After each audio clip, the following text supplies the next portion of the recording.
Helen Thomas has actually been with these people, and she would know more, you know, I'm sure than we would even. We read and we hear in the news, Helen, and I think we're all quite vulnerable as far as what we're listening to, and yet you're on the inside. Well, no. Actually, I'm the little girl with nose against the window pane. Reporters are not really on the inside. Maybe some are favorites, but mostly we're operating through very managed news, unfortunately. Through very managed. And control. So the president's press secretary has a lot of power. Yes, they do, and they are very controlling. And so do presidents. I mean, you just have to be skeptical and maybe a little bit cynical, but they owe it to the American people to tell the truth. Exactly. And one of the things that struck me is you're being the first so many times, the first female officer of the National Press Club, the first female member and president of the White House Correspondents Association. We have a credo. You're only as good as your last story. That's true, and I'm always honored. We had, I don't know if you're familiar with Gloria Allred, the civil rights attorney, and I kind of thought of you as being this pioneer that's opening all these doors for us, and I cannot wait to read your book coming out. Listen Up, Mr. President. I was looking at that. When is that due?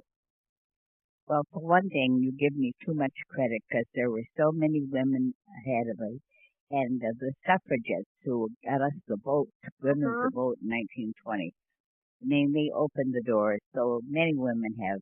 The book is about politics and the presidential races and the different experiences. And that's Craig Crawford and myself have had with presidents. I cannot wait to read that. I haven't actually gotten Watchdogs of Democracy, but I'm going to do that. Could you tell us something about that? Yes, I think the press at the White House let the country down in the run-up to the war with Iraq. We didn't really ask, why do you want to go to war? Prove all this business about weapons and ties to Al-Qaeda. None of it was true. Every reason given. The American people should be furious, considering the price of more than 4,000 Americans dead, 31,000 wounded, billions and billions of cost of war, and continuing $1 billion a week.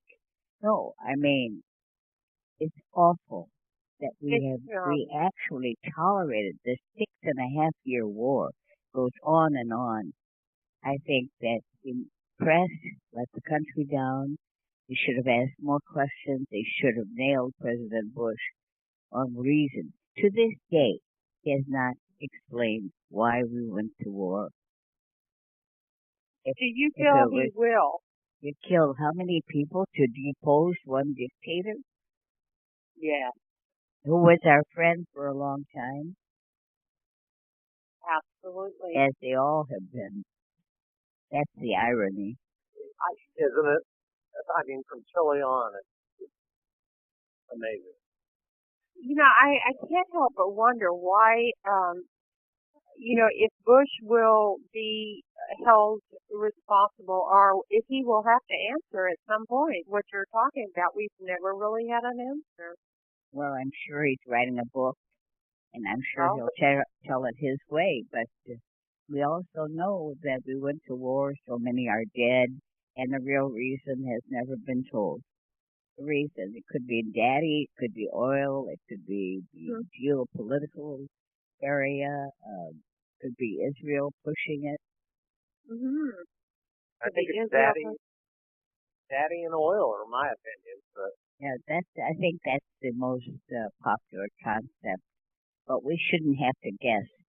When you give your life for your country, you ought to know why. Thank you. And when there's no excuse for not knowing why you're killing your kids. That's right. That's my favorite question. Why? Mhm. Mhm. Why? And the thing about when you were with the Clinton administration, what were your feelings about Clinton? My feelings about Clinton is that he was exceptionally intelligent, but he really blew it big time. He lost his chance for greatness. Yeah, he had the weakness with Monica, but basically he was a brilliant That's right. president. Yeah. And he did leave a surplus in the Treasury. And I think he was very always good, hesitant to go to war, which I like. Yeah, Very. that's nice. But not everything. Well, the new administration has. Do you feel that Obama? He's not really going to be as fast to go to war or pick up the arms. Well, he's building up the ante in Afghanistan, and that's a no-win situation. I mean, the only one who conquered Afghanistan is Alexander the Great. The Russians had to pull out. The British pulled out. But I don't mean to laugh. But no, but it's just not going to. People are looking at me. It's just not going to happen. And I hope we pull out because why go there and kill people? And why die there? Yeah. And those are the questions that we can't.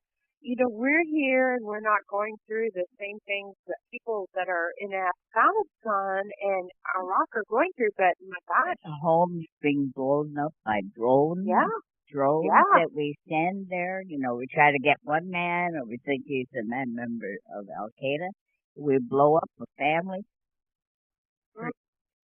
3 generations living in that one house are all killed.